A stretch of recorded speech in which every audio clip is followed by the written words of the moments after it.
কারাগার থেকে পলায়ন, জামিনে মুক্তি কিংবা আদালতে খালাস, নানা পথ ধরে বাইরে এসে নতুন করে সক্রিয় হয়ে উঠেছে উগ্রবাদী গোষ্ঠীর সদস্যরা। এদের ধরতে গিয়ে রীতিমতো ঘাম ঝরছে আইন শৃঙ্খলা রক্ষাকারী বাহিনীর। রাজধানীসহ দেশের বিভিন্ন স্থানে সাম্প্রতিক বোমা উদ্ধার ও বিস্ফোরণের ঘটনার তদন্তে উঠে আসছে পুরনো উগ্রবাদীদের নাম। এতেই চিন্তায় পড়েছে আইন শৃঙ্খলা রক্ষাকারী বাহিনীর ইউনিটগুলো। 2024 সালের জুলাই আগস্টের অস্থিরতায় দেশের 5টি কারাগারে হামলা ও বিদ্রোহের সুযোগে 2240 জন বন্দী পালিয়ে যায়। তাদের মধ্যে জঙ্গি, সাজাপ্রাপ্ত ও বিচারাধীন মামলার আসামি ছিল। কারাগার ভেঙে পালানো বন্দীদের একটি বড় অংশকে এখনও আইনের আওতায় আনতে না পারায় বিষয়টি পরিস্থিতিকে আরও জটিল করে তুলেছে। পলাতকদের আত্মসমর্পণের আহ্বান জানানোর পাশাপাশি তাদের গ্রেপ্তারে অভিযান শুরু করেছে আইন শৃঙ্খলা বাহিনী। জীবন অবাক না করলে কে করবে? 28% মিল্ক ফ্যাটের অবাক করার সাথে ফ্রেশ মিল্ক পাউডার। জীবন অবাক করুক প্রতিদিন। দেশত্যাগ ঠেকাতে পলাতকদের তালিকা দেওয়া হয় ইমিগ্রেশন কর্তৃপক্ষেও। এরপর আত্মসমর্পণ ও বিভিন্ন অভিযানে অনেককে গ্রেপ্তার করা হলেও এখনও 690 জনের হদিস মেলেনি। সবচেয়ে বড় বিপত্তি তৈরি করেছে পরিচয় শনাক্ত না হওয়া 166 জন পলাতক বন্দী।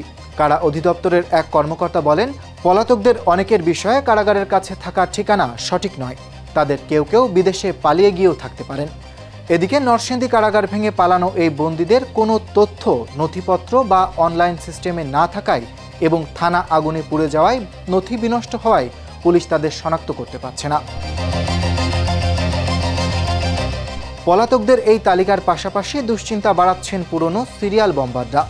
সম্প্রতি রাজধানীর ডেমরায় 2টি পাইপ বোমা সহ দাওয়াতুল ইসলাম এর সক্রিয় সদস্য জুয়েল ভূঁইয়া ওরফে ওস্তাদ ও আরিফ চৌধুরী নামে 2 জনকে গ্রেপ্তার করে পুলিশের অ্যান্টি টেররিজম ইউনিট। এই জুয়েল 2024 সালের 19 জুলাই নরসিংদী কারাগার ভেঙে পালানো 9 জঙ্গির একজন ছিলেন। পরে গ্রেপ্তার হলেও জামিনে বেরিয়ে আবার নতুন নেটওয়ার্ক গড়ে তোলেন। এদিকে তদন্তের সামনে এসেছে উগ্রবাদী সংগঠন নব্য জেএমবির প্রেসার কুকার বোমা তৈরিতে পারদর্শী নাজমুল হাসান মামুন ওরফে বোমারু মামুনের নাম।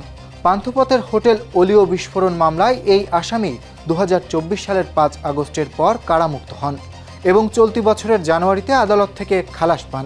এরপর থেকে লাপাত্তা হলেও কেরানীগঞ্জে মাদ্রাসায় বোমা বিস্ফোরণ, যাত্রাবাড়িতে বোমার ব্যাগ ফেলে পালানো, কুমিল্লায় মন্দিরে হামলা ও সায়দাবাদে তল্লাশিকালে বিস্ফোরণের পেছনে এই মামুনের নেটওয়ার্ক কাজ করছে বলে ধারণা সিটিটিসি ও এটিইউ-এর। আইন শৃঙ্খলা বাহিনী দাবি করছে, তাদের সতর্ক নজরদারি ও অভিযানে অনেক বড় ধরনের নাশকতা ব্যর্থ করে দেওয়া গেছে এবং ডেমরা সহ বিভিন্ন স্থান থেকে আসামিদের রিমান্ডে নিয়ে জিজ্ঞাসাবাদ করা হচ্ছে। পলাতকদের ফের গ্রেপ্তারে নিয়মিত তথ্য বিনিময় চলছে বলে দাবি বাহিনীর। ঢাকা মহানগর পুলিশের অতিরিক্ত উপকমিশনার মিডিয়া অ্যান্ড পাবলিক রিলেশনস বিভাগের নিয়াজ মেহেদি কালবেলাকে বলেন, যারা উগ্রবাদ ছড়াচ্ছে বা জড়িয়েছে পুলিশ তাদের নজরদারিতে রেখেছে।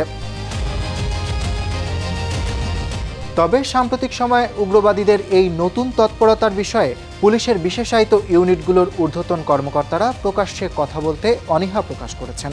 বাংলাদেশে ভৌগোলিক বৈচিত্র্য, রাজনৈতিক অনৈক্য, বহুমাত্রিক শিক্ষা ব্যবস্থা এবং 5 আগস্ট পরবর্তী রাজনৈতিক পরিস্থিতির কারণে উগ্রবাদ ছড়ানোর ঝুঁকি তৈরি হয়েছে। ঢাকা বিশ্ববিদ্যালয়ের শিক্ষক ও অপরাধ বিশেষজ্ঞ ডক্টর তৌহিদুল হকের মতে, সরকার উত্তরাধিকার সূত্রে নানা সংকট পেলেও উগ্রবাদ দমনে তাদের আরও মনোযোগী হতে হবে। বিশেষ করে উগ্রবাদীদের দ্রুত চিহ্নিত করে আইনের আওতায় আনা এবং কারাবন্দী বা মুক্তদের সংশোধন ও পুনর্বাসনের সমন্বিত পদক্ষেপের অভাব রয়েছে। ফলে পুরনো উগ্রবাদীরা নতুন করে সংগঠিত হওয়ার সুযোগ পাচ্ছে কিনা তা গুরুত্বের সাথে খতিয়ে দেখা প্রয়োজন।